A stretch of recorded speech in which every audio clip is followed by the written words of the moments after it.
Una, maghugas po muna tayo ng kamay o mag-alcohol. Pangalawa, ayusin lahat ng kailangan tulad ng lancet, Regent strip, CBG monitoring kit, bulak, at alcohol. Sa loob ng CBG monitoring kit, makikita natin ang alcohol swabs, lancing device, at glucometer.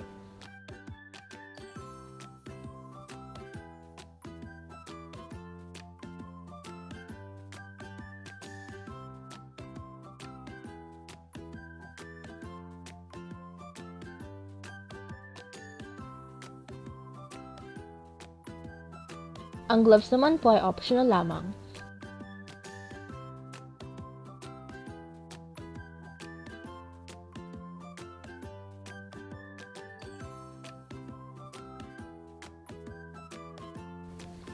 Sunod naman po ay ayusin na natin ang ating lancing device at glucometer. Ang una kong ihahanda ay ang aking paglagay ng lancet sa lancing device. Para mabuksan ang lancing device, iikutin lang po natin ang taas nito. Ang pindutan po na ito ay yung gagamitin nating pantusok sa daliri.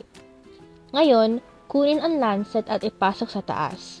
Karamihan, tinatanggal muna ang bilog sa taas ng lancet, pero ang ginagawa ko ay pinapasok ko muna tapos tinatanggal para maiwasan ang aksidenteng pagkatusok sa karayom.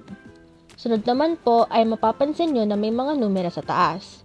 Kadalasan, sa gitna o number 3 ang ginagamit sa mga pasyente, ngunit kung manipis ang balat sa daliri, ginagamit ang 1 or 2, at kung makapal naman at may kalyo, 4 or 5 po ang ginagamit natin.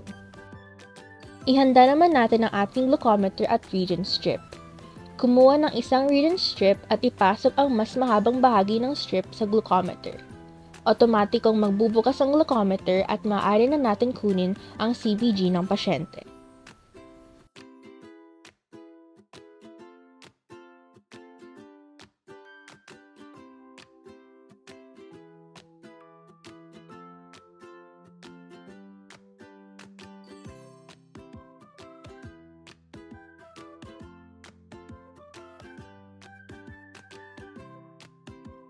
Linisin ang daliri na gagamitin, kunin ang lancing device, ilagay sa gilid ng daliri at huwag sa gitna nito, tapos maaari na pindutin ang button sa lancing device.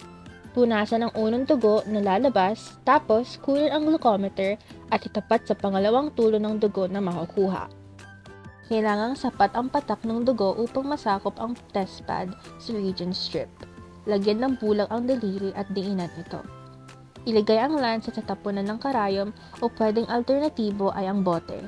Otomatikong mahuhulog ang lancet gamit ang sliding barrel o lancet ejector. Hindi na kinakailangang hilain o hawakan ang lancet.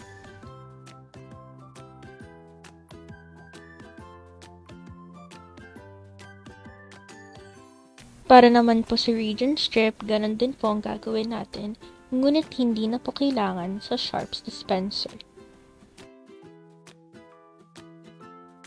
Itapon sa basurahan ang iba pang ginamit. Huwag kakalimutan na isulat ang resulta sa papel. Maraming salamat po sa pakikinig. Sana po ay may natutunan kayo.